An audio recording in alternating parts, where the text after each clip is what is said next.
નમસ્તે, હું આદર્શ છું. વેલકમ ટુ આદર્શ education society. Hello students, how are you all? Standard 3rd, subject English grammar. Today we will learn chapter number 3, a sentence or a phrase. Now let's start our chapter. Hello dear students, standard 3rd, subject English grammar. Today we will start our chapter number 3. Now let's learn it. Chapter number 3, a sentence or a phrase. Now we have to know about sentence and phrase. आपको पता होना चाहिए कि sentence किसे कहते हैं और phrase किसे कहते हैं, राइट? तो चलो इसी चैप्टर में हमें यही तो सब सीखना है, राइट? तो फ्रेज किसे कहते हैं, सेंटेंस किसे कहते हैं. Now let's start with first phrase, right? A phrase, right? अब हमें देखना है फ्रेज किसे कहते हैं. A phrase is a group of words. Phrase होता है वो एक ग्रुप होता है, वर्ड का एक ग्रुप होता है. That does not express a complete idea. ऐसा ग्रुप होता है जो कोई आइडिया प्रेजेंट नहीं करता. कोई सेंटेंस का जो मतलब होता है वो मतलब नहीं निकलता, कुछ समझ में नहीं आता, right? Okay. It can't stand alone without other parts of a sentence. जैसे कि आपने देखा होगा कि जब आप कोई ऐसा फ्रेज डालते हो सेंटेंस में, तो सेंटेंस फ्रेज के साथ सेंटेंस होना कंप्लीट करने के लिए जरूरी है, right? It is very important.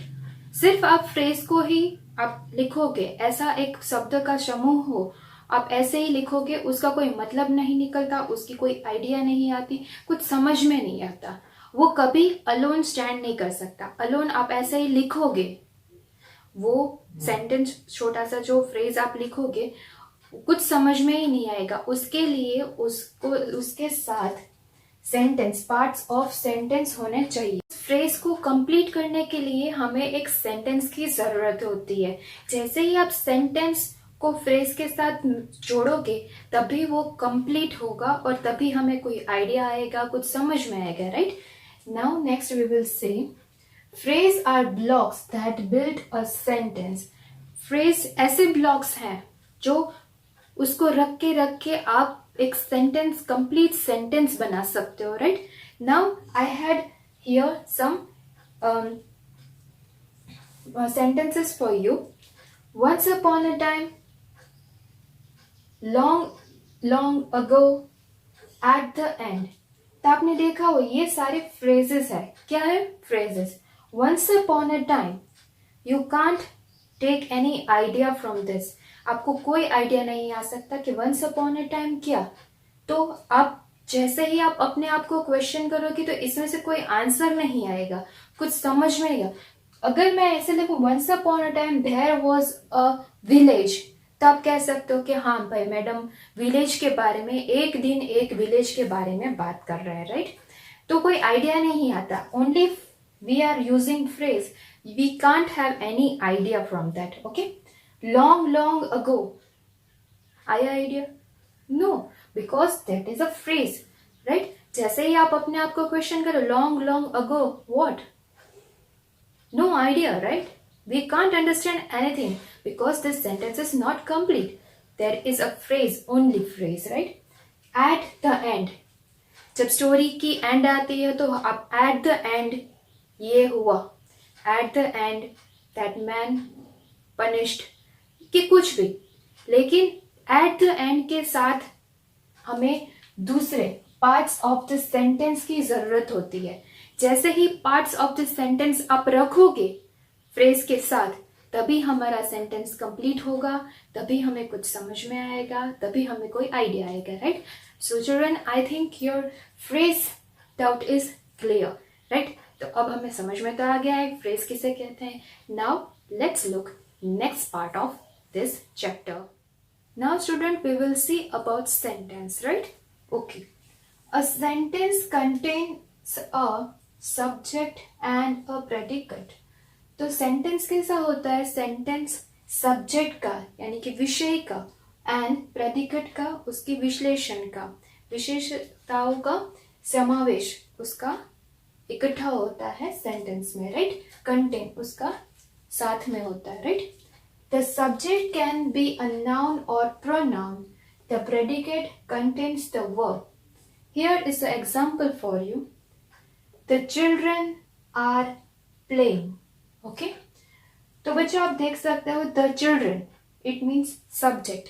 देखा, the subject has a noun. The subject has a noun. Are playing. Predicate has a verb. Play. Right? तो आपने देखा ऐसे सेंटेंस कंप्लीट होता है, उसे कहते हैं sentence. Okay, now let's see more examples of sentence and phrase. Now children, I had prepared some example for you. Here we will see it. Raja walks to the park. Raja walks to the park. Second sentence is she takes a friend with her. She takes a friend with her. And third sentence is climb a tree full stop. तो यहाँ पे मैंने 3 sentences complete लिखे हैं, right? तो पहले हम बात करेंगे first sentence की, right? This one. Okay? तो चलो, अब बच्चों मैं आपको ऐसे पूछूंगी, Raja walks to the park. Now if I will ask you a question, who walks to the park? Walk के लिए कौन जाता है? तो आप आंसर दोगे Raja. The answer that Raja walks to the park. So we got our answer, right?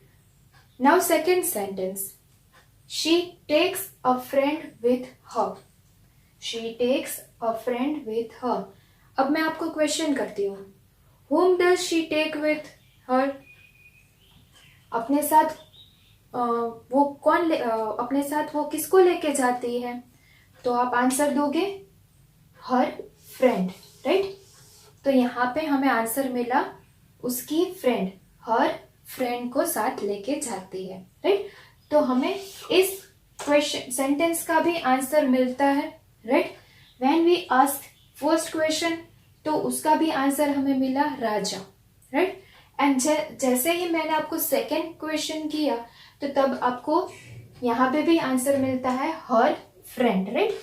तो ये दोनों सेंटेंस को हम क्या कहेंगे, जब हमें उसमें से आंसर मिलता है, रिप्लाई, उसी सेंटेंस का पूरा मीनिंग बनता है. Raja walks to the park. Who walks to the park? Raja, right? तो हमें उस सेंटेंस को कंप्लीट हम कह सकते हैं. We have a full idea that Raja is going for a park walk, right? और she takes a friend with her. तो हमें इस सेंटेंस में से पूरा आइडिया आता है. This sentence is complete. तो हम इसे क्या कहेंगे? क्या कहेंगे? Sentence, right? This both sentence are complete, right? तो हमें इसे कहेंगे sentence, right? Okay. Now let's look our third one.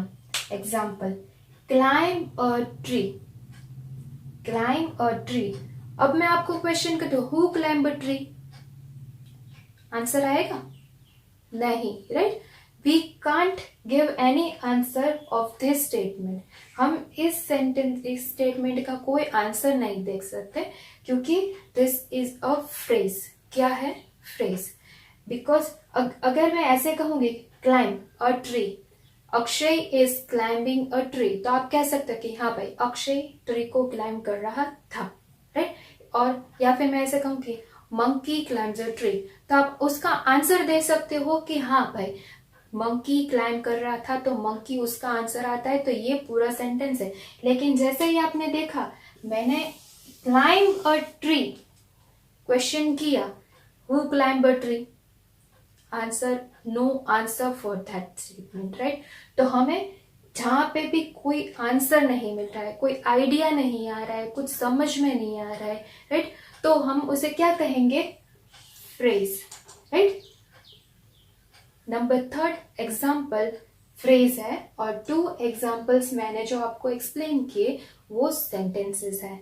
So children, I think that this is a clear topic of sentences and phrases. A sentence और phrase, तो आप बहुत अच्छी तरह से जैसे ही आप सेंटेंस रीड करोगे तो आप बहुत ही क्लियरली आप कह सकते हो कि हाँ भाई ये सेंटेंस है, नहीं, यह फ्रेज है या सेंटेंस है. Very simple trick, right? तो now let's look our next topic in this chapter.